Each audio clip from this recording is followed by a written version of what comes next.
that was a weak launch, but hello and welcome to the review of my 2022 Subaru BRZ. This is a limited trim edition with the WR blue color, and it is a manual transmission.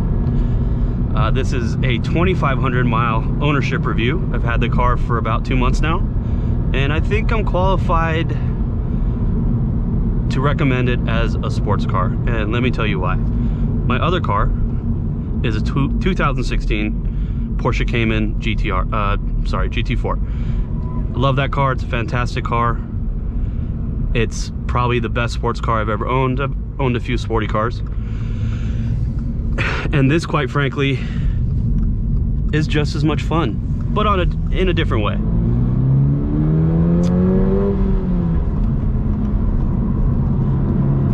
Some great corners on this road. Anyhow, having the experience of owning the GT4 and owning this car, as far as miles per miles go, this car is right up there with the GT4. I am not gonna say that the performance is comparable, it's not, but this is a lot of fun. And if you're into sports cars, if you're into driver's cars, this is absolutely one of them. And you know, with only 228 horsepower, 184 pound-feet of torque, it is not a fast car, but it's fast enough to entertain, especially entertain on a back road like this one. And there's just something so playful about the handling, and the transmission, and just really the entire package. So I purchased the car primarily to be a commuter. I purchased it to do the occasional track day, and I purchased it to do canyon runs, which I do pretty much every weekend. And as far as those duties go, this car excels. It's really a joy to drive. Every time you get behind the wheel, it will make you smile. You do have to wring this car out though. Not unlike I don't know, an S2000, which I think this car is going to get compared to and cross-shopped a lot between, you know, a used S2000 with low miles and a brand new one of these, because, you know, they're probably both in the $30,000 range. There are a lot of things that actually remind me of the S2000 in this car. The playfulness, the handling, the desire to wring its neck when you drive it.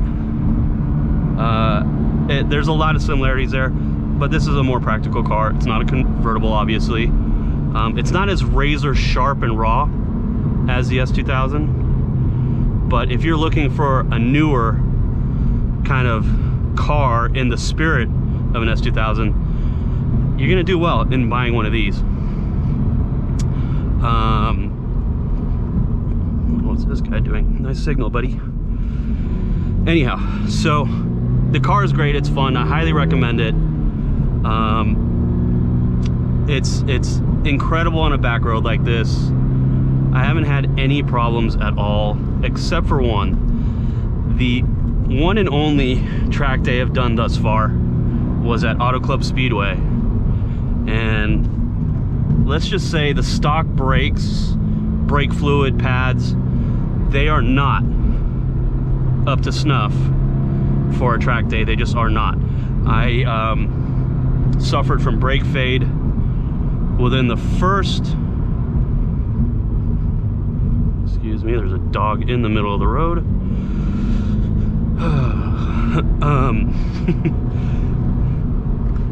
Within the first session, second lap, I experienced brake fade. By the second session, the pedal didn't go quite to the floor, but was close enough and scary enough to where I ended my track day after just a second session. I've been on the forums. A lot of people just say, you know, .4 brake fluid and maybe some track pads and you're good. Personally, I think I'm gonna do a big brake kit, maybe one of those AP racing units. and I'll let you know how that goes when I get that installed and take it to the track. What's interesting though is before I tracked the car, I've taken it on some really good canyon runs and had nothing but a positive experience with the brakes. They were excellent. No fade, nothing. They were actually very confidence inspiring. So I was actually really surprised when I encountered brake problems on the track. With that said, if you're gonna track it, just update the fluid and maybe do some pads. That's it. Other than that, no real problems. The car feels quality, you know, it's for 35 grand or 33 grand. It's pretty well built. It feels solid, it's comfortable, the ride is comfortable. Surprisingly, the suspension stock was very compliant. It's one of those suspensions that's compliant but sporty, but compliant in a way that it keeps the wheels on the ground through those corners with bumps, right? So some suspensions are so stiff that it feels like you're just kind of like skipping over bumps mid-corner. This car is actually tracking the road, tracking the bumps with some compliance, and as a result, it's actually very fun to drive. Yeah, there's some roll, but I don't mind a little bit of roll. It tells you what the car's doing, and it doesn't jar your teeth out. With that said, my car is not stock.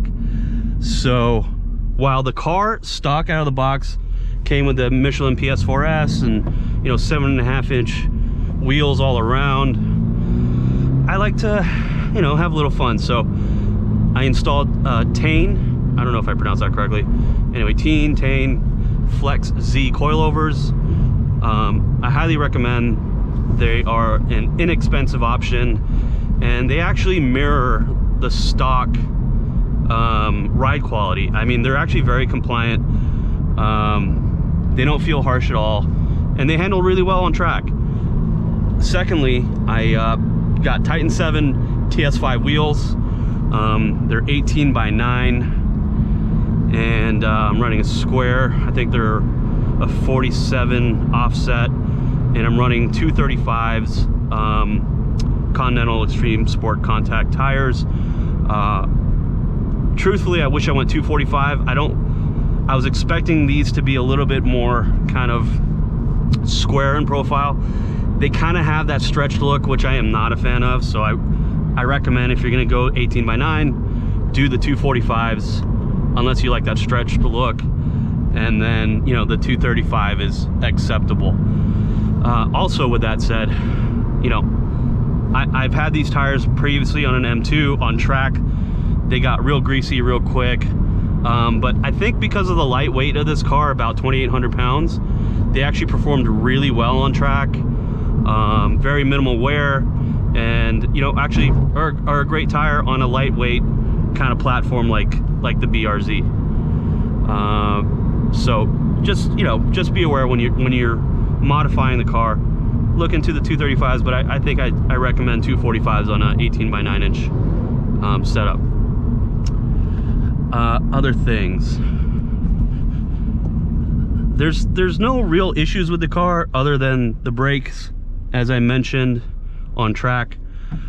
There are a couple quirks, one of them being on spirited drives on a hot day and you're running the AC. I've noticed that under wide open throttle, the air conditioning like temporarily gets warm. Like, it doesn't stay cold under wide open throttle. Not a big deal, but on those really hot days when you're kind of pushing it, it's just, I don't know, maybe signs of something to come. I don't really know, but, you know, it's just kind of odd. You know, modern car and the AC is kind of, you know, acting like an Italian car from the 90s. At high speeds, the hood kind of flutters a little bit. You can see it kind of flexing. You know, not a real problem, but still maybe a little disconcerting when you see it for the first time. Again, if it devolves into something worse or like a real problem, I'll let you guys know. The turn signals, it's really weird. Like, you kind of turn the signal and then you have to cancel it. It doesn't like self-cancel, which is like really weird and actually really annoying. So it's annoying. It's an annoying quirk. Kind of cool is if you go into track mode, you'll see the dash change and you'll get this kind of linear tack, kind of like an S2000. Kind of cool though. I actually like the look of it. And you know, again, it's another reference to the S2000. I don't know if that was intentional or not, but it's cool and actually works well on track. I've been averaging on my commute about 25 to 26 miles per gallon. My commute is about 17 miles one way, mostly highway with a little bit of street driving. So 25, 26 miles to the gallon isn't bad. You know, if you're driving like a saint on the highway, expect closer to 30. If you're driving like a maniac, like I just filled up, you know, and I'm not driving like a maniac currently, but you know, I'm canning it a little bit. You know, I'm getting 20 to the gallon, 20 miles to the gallon. Let's see, no other problems. The car is very practical. When I took the car in to swap the wheels out, all 4 stock wheels fit in the car with the seats folded down. So there's a degree of practicality to this car that is actually quite enjoyable. The back seats are useless. I mean, I don't intend on putting anyone back there, but you know, if you're going to try and transport 4 people, I don't recommend it. I mean, maybe small kids, but even then, those seats, you know, aren't doing much for you. Anything else? Tinted the windows. Yeah, actually, that reminds me of one more thing. The car has a piped in sound, and it actually sounds okay. But if you're kind of like me and other people and you know it's fake, it kind of bugs you. But here's the thing, without the piped in sound, the car is silent. When you drive this thing with the windows down and you're trying to hear the exhaust note or maybe an intake sound, there's none. It's silent. So it's almost kind of necessary. But with that said, I think the next upgrade has to be an exhaust. I really don't know what exhaust to put, but I don't want something that sounds too, I better watch my words here because sometimes I'm not politically correct, but yeah, I just want something that's a little louder but doesn't sound like something with a coffee can on the back, like, you know, other cars. With that said, the car is enjoyable. I highly recommend it. If you're in the market for a budget sports car, I highly recommend. I cannot fit into a Miata. I'm 6'1", over 200 pounds. I cannot fit in a Miata. I know that's probably the biggest natural competitor to this car is a Miata, but not for me. I can't fit in the car. This car I can fit in. I fit in it with a helmet on. So if you're about 6'1" and you're gonna take it to the track with a helmet, you still have a little bit of space. So, you know, you guys are 6'2", 6'3", you know, 6'2" will probably fit. 6'3", you might be pushing your luck in fitting in this car with a helmet. But other than that, you know, to summarize, it's a great car. I actually love the way it looks. I think it's such a big improvement over the first gen BRZ. I've gotten a lot of compliments. Funny enough, a lot of people have said it kind of, some of the lines remind them of the RCF. And, you know, from certain angles, I think the RCF is actually a really good looking car. And you know, it's a bit of a compliment, I think. This car is very handsome in person, absolutely. I like the color blue, the WRC blue or whatever they call it. And then, you know, I did the Titan 7s in the bronze, and I think they look great. Yeah, so I highly recommend. It's a fun performance car. It's a great commuter, and if you're gonna be hitting the canyons on the weekend, I highly recommend. It is not a straight line car. I don't know if the aftermarket is gonna fix that with turbo kits and superchargers, but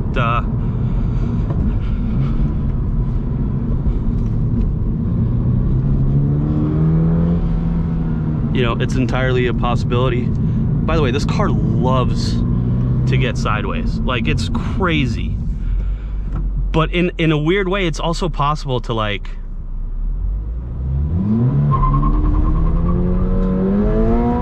all right, that was a weak launch, but it's playful in that it wants to drift.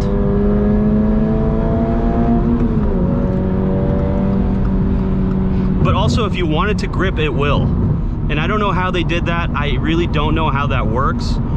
But in the canyons, on track, if you want to drift, if you want to swing the tail out, it will. But if you want to grip, it will too. So I don't know how that works. I really don't. But it's kind of an awesome thing. And part of the appeal of the car and why it's so much fun. My GT4 does not do that. The GT4 just grips. And you know, I think this car is enjoyable is because I can drive it like a hooligan, which occasionally I like to do. So anyway, I hope you enjoyed. Highly recommend the car. Don't pay a premium for the car. Get it at MSRP, and then, you know, in probably a few months you'll probably get a discount, but don't pay the premium. Don't give these dealers any extra money. You're gonna feel better about the ownership experience if you pay MSRP or less. Do not pay the premium. But other than that, it's a great car. Highly recommend, and thanks for watching. Take care.